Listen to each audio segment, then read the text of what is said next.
الرحمن الرحیم اللہم صلی وسلم وبارک علی سیدنا محمد وعلی آلہ سیدنا محمد وبارک وسلم صلاۃ وسلام علیک یا سیدی یا حبیبی یا رسول اللہ صلی اللہ علیہ وآلہ وصحبہ وبارک وسلم۔ حضرت سیدنا صدیق اکبر رضی اللہ تعالی عنہ، فاروق اعظم عثمان غنی، مولا کائنات حضرت علی کرم اللہ وجہہ الکریم رضی اللہ تعالی عنہ، یہ خلفائے راشدین اور شیخین کریمین اور یہ چاروں کے چارے غوثیت کبریٰ اور قطبیت کبریٰ پہ یہ فائز تھے۔ قطبیت اور غوثیت کے منصب پر یہ فائز تھے شیخین کریمین اور خلفائے راشدین عثمان غنی اور مولا کائنات۔ ولایت کے مراتب میں سب سے اعلیٰ جو مقام ہے وہ غوث اور قطب کا ہے۔ غوث اور قطب کی تعریف کیا ہے اور اس کی مفہوم، اس کے معنی کیا ہے؟ پہلے اگر ہم اس پر قطبیت اور غوثیت کا جو مطلب ہے اور ولایت کے مقام و مرتبات میں سب سے اعلیٰ یہ درجہ ہوتا ہے غوث اور قطب کا، پہلے ہم اس کی وضاحت کر لیں، پھر اس کے بعد غوثیت کبریٰ اور قطبیت کبریٰ پر شیخین کریمین اور خلفائے راشدین یہ دونوں کی دونوں یہ چاروں غوثیت اور قطبیت کبریٰ پہ فائز تھے۔ علامہ سید شریف جرجانی رحمہ اللہ تعالیٰ نے اپنی کتاب التعریفات میں یہ فرماتے ہیں، قطب کو اس اعتبار سے قطب کہا جاتا ہے کہ پریشان لوگ جو ہے اپنی پریشانی لے کر اس کے پاس، اس قطب و غوث کے پاس آتے ہیں اور اس کی پناہ بھی لیتے ہیں، پھر یہ فرماتے ہیں کہ اس سے فریاد بھی کرتے ہیں، یعنی کہ جو غوثیت کبریٰ پہ قطبیت کبریٰ پہ جو فائز ہوتا ہے، لوگ آتے ہیں اور ان سے پناہ بھی لیتے ہیں اور اس ولی کامل غوث اور قطب سے اور اسے فریاد بھی کرتے ہیں۔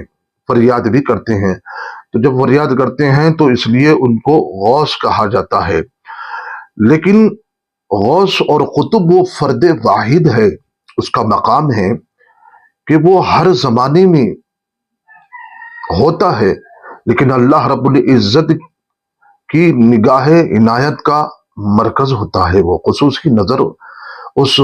قطبیت اور غوث پر ہوتی ہے، خدا کی خصوصی نظر ہوتی ہے، اور اللہ رب العزت اس کو روحانی طاقت سے اور عطا فرماتا ہے اور باطنی قوت بھی عطا فرماتا ہے، پھر اس کے ساتھ ساتھ اس کے قبضے میں عام فیض جاری ہوتا ہے، اور اس لحاظ سے وہ لوگوں کو فیض بھی دیتا ہے، فیض بھی بانٹتا بھی ہے، کیونکہ اللہ رب العزت اسے قوت و طاقت بھی عطا فرماتا ہے۔ علامہ جرجانی دوسری جگہ قطبیت کبریٰ کی وضاحت کرتے ہوئے فرماتے ہیں، قطبیت کبریٰ وہ قطب الاقطاب کا مرتبہ ہے کہ وہ حضور سید عالم نور مجسم صلی اللہ علیہ وسلم کی نبوت کے فیضان کا وہ باطن ہوتا ہے، یعنی کہ نبوت کا باطن ہوتا ہے وہ قطب و غوث، اسے نبوت کا فیض ملتا ہے، سرکار مدینہ صلی اللہ علیہ وسلم سے اسے فیض ملتا ہے، اس لیے کہ یہ مرتبہ رسول پاک علیہ الصلوۃ والسلام کے وارثوں کو حاصل ہوتا ہے، جو غوث ہوتا ہے، قطب ہوتا ہے یا نبوت کا فیض اسے ملتا ہے، کیونکہ اکملیت کی بنا پر یہ مرتبہ یہ خاص ہے، اس لیے اس کو خاص نظر کرم، خاص فیض برکات ملتے ہیں، اور یہ خاتم ولایت اور قطب الاقطاب اور خاتم نبوت ہی کے باطن پر ہوتا ہے، اس کو فیض ملتا ہے نبی پاک علیہ الصلوۃ والسلام سے۔ ملا علی قاری علیہ رحمت الرضوان مرقات المفاتح میں اور کتاب الفتن میں اس کے حوالے سے جلد 10 میں اور صفحہ نمبر 95 میں آپ یہ فرماتے ہیں، قطب کو غوث کہا جاتا ہے، قطب کو غوث بھی کہا جاتا ہے، غوث کو قطب بھی کہا جاتا ہے۔ غوث لوگوں میں وہ فرد واحد ہوتا ہے جو جہاں والوں میں سے ہر وقت اللہ تعالیٰ کی خاص نظر کرم اس پر ہوتی ہے اور فیض اضافہ استفاضہ اس پر دار و مدار ہوتا ہے، اللہ تعالیٰ اس کے بندوں کے درمیان واسطہ ہوتا ہے، مخلوق میں وہ فیض دیتا ہے اللہ کی طرف سے، اللہ اس کو فیض عطا فرماتا ہے اور ایک واسطہ ہوتا ہے غوث اور قطب۔ دنیا والوں میں فیض معنوی اسے وہ تقسیم بھی کرتا ہے، فیض بھی دیتا ہے، خدا سے لیتا ہے اور وہ دیتا بھی ہے۔ پھر اس کے بعد شیخ زکریا انصاری فرماتے ہیں کہ اوتاد چار ہے، ان کا مسکن چاروں کونوں میں ہے۔ مسکن جیسا کہ مشرق ہے، مغرب ہے، شمال ہے، جنوب ہے، یہ چاروں جنوب میں، یہ چاروں یہاں میں ہر ایک اپنی طرف سے وہ سپرد ہوتا ہے، اور یہ چاروں خطب بھی ہے، خطب ہے، اور جو قطب الاقطاب یعنی غوث اعظم سے یہ فائدہ لیتے ہیں۔ یعنی کہ یہ اوتاد ہے، مشرق ہو، مغرب میں ہو، شمال میں ہو، جنوب میں ہو، یہ چاروں کونے یہ اوتاد بھی ہوتے ہیں، اور یہ چاروں اوتاد اولیاء اللہ جو ہوتے ہیں یہ غوث اعظم اور قطب کبریٰ سے ہی فیض حاصل کرتے ہیں۔ تو معلوم کیا ہوا کہ غوث اور غوث قطبیت کبریٰ کا جو فیضان جو ہوتا ہے، جو اس کا مقام، جو اس کا جو مرتبہ ہوتا ہے، علماء کرام اپنی اپنی تصانیف میں یہ خود فرماتے ہیں۔ پھر اس کے بعد سید ابن عابدین شامی خطب کی تعریف کرتے ہوئے فرماتے ہیں، وہ صوفیہ کی اصطلاح میں خلیفہ و باطن ہوتا ہے۔ صوفیہ کی اصطلاح میں، اولیاء کی اصطلاح میں خطب اور غوث وہ ہوتا ہے کہ خلیفہ باطن کو کہا جاتا ہے، وہ اپنے زمانوں کا وہ سردار بھی ہوتا ہے، اور اس قطب کو اس لیے کہا جاتا ہے کہ وہ ولایت کے تمام مقامات وہ احوال کا وہ جامع ہوتا ہے۔ قطب اور غوث کا یہ مقام ہوتا ہے کہ وہ تمام ولایت کے تمام مقامات و احوال سے وہ واقف ہوتا ہے، اللہ اسے خصوصی نظر کرم عطا فرماتا ہے، اور تمام مقامات اور احوال پر اس پہ دائر ہوتے ہیں، اس لیے اسے قطب کہا جاتا ہے۔ علامہ زرقانی اپنی کتاب میں لکھا ہے کہ شرح زرقانی علی مواہب لدنیہ میں یہ ذکر کیا ہے، قطب اور غوثیت میں کچھ فرق نہیں ہے، ہاں غوث اور قطب ہر ایک اللہ تعالیٰ کی نگاہ عنایت کا مرکز ہوتا ہے، خصوصی نظر اس کے پر ہوتی ہے۔ اب یہ تمام تعریف اور احوال ولایت کے مقام اور اونچا مقام ہے، غوثیت و غوثیت کبریٰ اور قطبیت کبریٰ، یہ تمام ولایت کے اعلیٰ مقام ہیں۔ اب یہ اس کی وضاحت کرنے کی اس وجہ سے ضرورت پڑی کہ لوگ جو ہے مولا علی رضی اللہ تعالیٰ عنہ کو غوث اور قطب اور روحانیت کا مرکز سمجھتے ہیں، بالکل ہے، حق ہے، لیکن شیخین کریمین کو ولایت اور غوثیت کبریٰ اور باطنی فیوز اور باطنی سے وہ یعنی کہ یہ سمجھتے ہیں کہ ان کو باطنی ولایت حاصل نہیں تھی۔ یہ لایعنی باتیں ہیں، ایک بےہودہ باتیں ہیں، کیونکہ جس میں اولیاء اللہ نے اپنے تصریفات میں خود لکھا بھی ہے اور کہا بھی ہے کہ غوث اور قطب یہ دونوں سے بھی شیخین کریمین کا وہ مقام و مرتبہ بھی ان کو حاصل تھا۔ اب سب سے پہلے دیکھیے شیخ علی الخواص امام شعرانی علیہ رحمہ کے پیر و مرشد ہے، یہ کیا فرماتے ہیں؟ رسائل ابن عابدین میں ہے، جلد 3 ہے، صفحہ نمبر اور 675 ہے۔ علی الخواص جو فرماتے ہیں کہ رسول پاک علیہ السلام نبوت کے بعد قطبیت کبریٰ کے منصب پر آپ فائز تھے، 23 سال کی مدت ہے، اور اس کے بعد رسول پاک علیہ السلام کے بعد صدیق اکبر رضی اللہ تعالیٰ سے افضل کوئی نہیں ہے۔ اس کے طرف سے پھر آپ صلی اللہ علیہ وسلم کی طرف سے ملنے والی خلافت میں 2 سال تقریباً 4 ماہ آپ کی مدت تھی۔ اس امت کے سب سے پہلے خطب غوث جو ہوئے ہیں وہ صدیق اکبر ہے، پھر اس کے بعد فاروق اعظم ہے، اور عثمان غنی ہے، مولا کائنات حضرت علی کرم اللہ وجہہ الکریم، یہ چاروں کے چارے قطبیت اور غوثیت کے کبریٰ پر یہ مقام پر فائز تھے۔ یہ علی الخواص علیہ رحمت الرضوان فرماتے ہیں۔ امام شعرانی اور محی الدین ابن عربی علیہ رحمت الرضوان، یہ دونوں کے حوالے سے یہ فرمایا جاتا ہے کہ ان میں بعض وہ ہے جیسا کہ اس بات کی وہ تائید ہوتی ہے، صدیق اکبر، فاروق اعظم، عثمان غنی اور حضرت علی کرم اللہ وجہ الکریم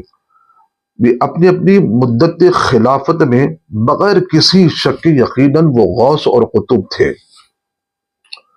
اب بڑے بڑے ولایت کے شہسوار جو مقام اور ولایت کے مقامات جو رکھنے والے اولیاء کاملین خود فرما رہے ہیں کہ صدیق اکبر بھی غوثیت کبریٰ قطبیت کبریٰ پر فائز تھے، فاروق اعظم بھی تھے، پھر عثمان غنی، حضرت مولا کائنات، یہ چاروں کے چاروں قطبیت کبریٰ پہ، غوثیت کبریٰ پہ فائز تھے۔ تو ذکر کرنے کا مقصد یہ ہے کہ آج لوگ کچھ کہتے ہیں کہ ظاہری خلافت الگ ہے اور باطنی خلافت الگ ہے۔ یہ ایک ایسی یہ بات کوئی لا یعنی بات ہے، کیونکہ جب صوفیہ کرام اپنی اپنی تصانیف میں، اپنی کتابوں میں خود لکھ رہے ہیں کہ یہ غوث تھے، یہ قطب تھے اپنے اپنے زمانے اور مدت خلافت میں، تو جب ان کی مانیں یا ان کی مانیں تو ظاہر ہے۔ پھر اس کے بعد یہ فرماتے ہیں امام عبدالرؤف مناوی علیہ رحمت الرضوان، مقام قطبیت کی وضاحت کرتے ہوئے آپ لکھتے ہیں قطب وہ غوث ہوتا ہے، وہ اپنے زمانے کے اولیاء کا سردار بھی ہوتا ہے اور امام بھی ہوتا ہے۔ کبھی وہ خلافت ظاہری سے بھی حاصل ہوتا ہے اور وہ خلافت باطنی بھی اسے حاصل ہوتی ہے، جیسا کہ شیخین کریمین صدیق اکبر، فاروق اعظم، حضرت مولا علی اور حضرت امام حسن مجتبی عمر بن عبدالعزیز رضی اللہ تعالیٰ، یہ دونوں خلافت ظاہری اور خلافت باطنی دونوں سے یہ ان کو باطنی حاصل بھی تھی اور غوثیت کبریٰ بھی تھے اور قطبیت کبریٰ پہ فائز تھی۔ یہ آپ یہ فرماتے ہیں التوقیف میں علی محمد تعریف میں جلد اول صفحہ نمبر یہ 586 میں یہ لکھا ہوا، شیخ اکبر ابن عربی علیہ رحمت و رضوان فرماتے ہیں اقطاب میں کچھ وہ لوگ ہیں جو ظاہری حکومت بھی حاصل ہوئی اور مقام ولایت کے لحاظ سے انہیں باطنی خلافت بھی حاصل ہوئی ہے۔ ظاہری انہیں حکومت بھی حاصل ہوئی اور باطنی حکومت بھی انہیں حاصل ہوئی، جیسا کہ حضرت صدیق اکبر ہے، فاروق اعظم، حضرت عثمان غنی رضی اللہ تعالیٰ عنہ، حضرت علی رضی اللہ تعالیٰ عنہ اور عمر بن عبدالعزیز رحمۃ اللہ تعالیٰ علیہ۔ یہ محی الدین ابن عربی علیہ فرماتے ہیں ظاہری حکومت بھی انہیں حاصل تھی اور باطنی خلافت اور باطنی حکومت بھی انہیں حاصل تھی، تو لہٰذا یہ ظاہر سی بات ہے کہ یہ دونوں حکومتیں جن کو حاصل تھی، خلافت باطن اور خلافت ظاہری، یہ دونوں شیخین کریمین کو حاصل تھی۔ اب ان عبارات سے معلوم ہوا کہ قطبیت و غوثیت کا تعلق ولایت اور باطنی اور خلافتی نیابت اور باطنی کے ساتھ ساتھ ان کو حاصل بھی تھی، مولا علی رضی اللہ تعالیٰ عنہ کو بھی حاصل تھی اور شیخین کریمین کو بھی حاصل تھی۔ خواجہ باقی باللہ سلسلہ نقشبندیہ کے بہت بڑے بزرگ بھی ہیں، اور سلسلہ نقشبندیہ جو حضرت باقی باللہ رحمت اللہ تعالیٰ علیہ اپنے مکتوبات میں فرماتے ہیں، کیا فرماتے ہیں؟ صحابہ اکرام کے فضائل بیان کرتے ہوئے ارشاد فرماتے ہیں صحابہ اکرام اجمعین میں چاروں ہی ترتیب وار خطب مطلق بھی ہوئے۔ یہ چاروں چار کون ہیں؟ صدیق اکبر، فاروق اعظم، عثمان غنی، مولا کائنات، یہ چاروں کے چاروں قطب اور غوث ہوئے اپنے اپنے مدت خلافت زمانے میں۔ باقی باللہ آگے فرماتے ہیں کہ رسول پاک علیہ السلام کے بعد صدیق اکبر قطب ہوئے۔ قطب وہ ہوتا ہے جو اپنے وقت میں واحد یگانہ ہوتا ہے،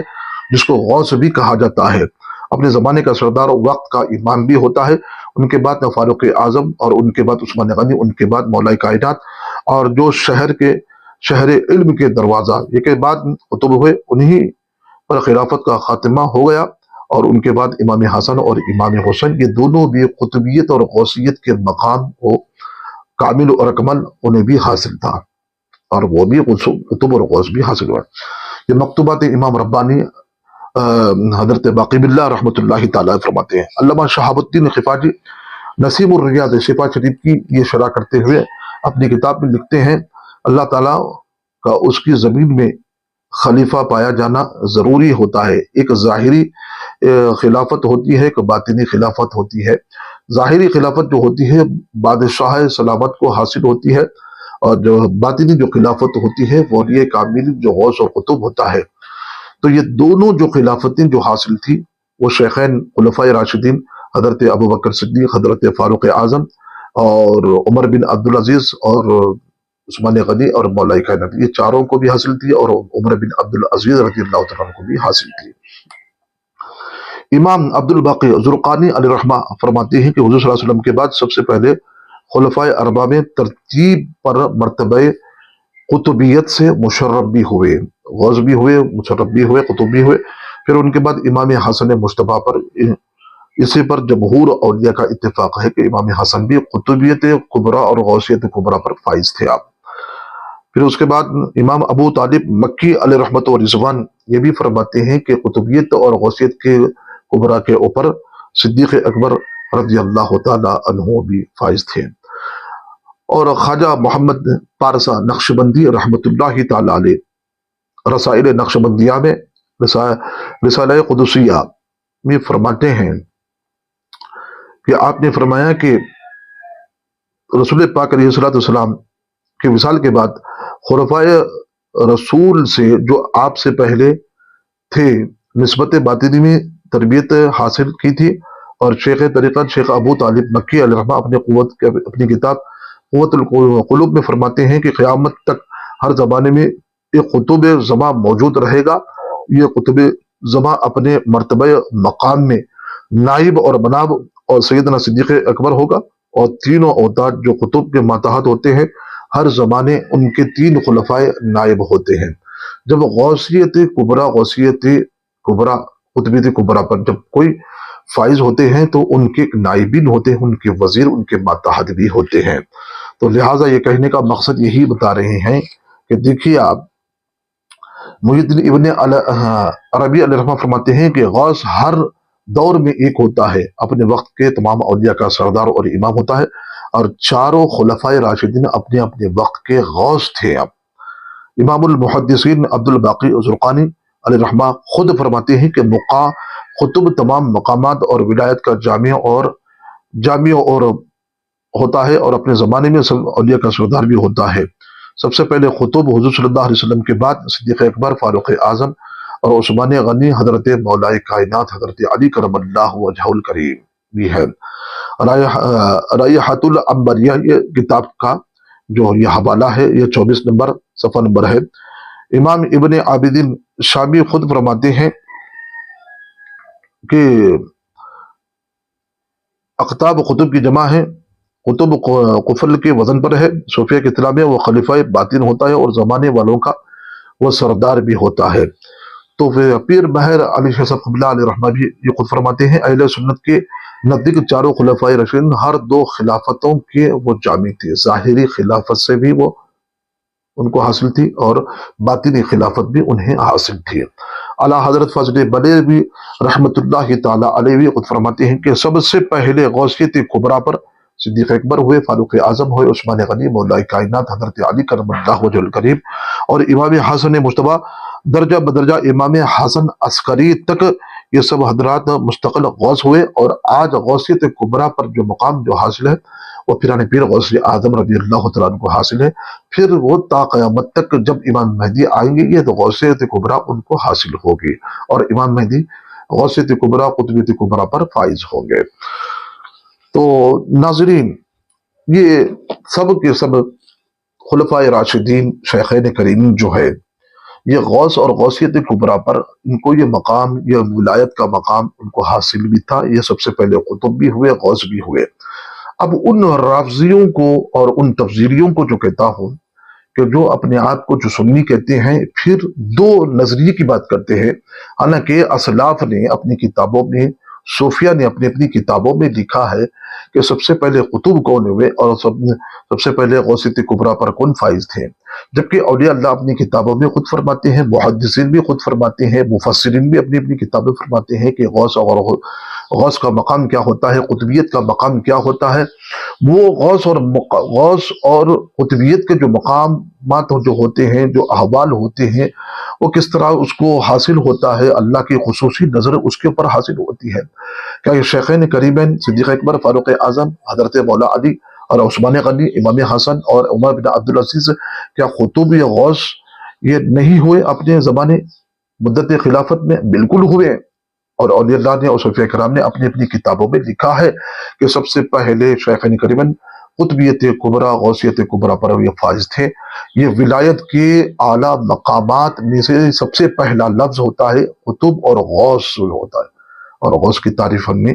وضاحت کے ساتھ تفصیل کے ساتھ لکھی ہے، اس لیے کہ یہ دو نظریہ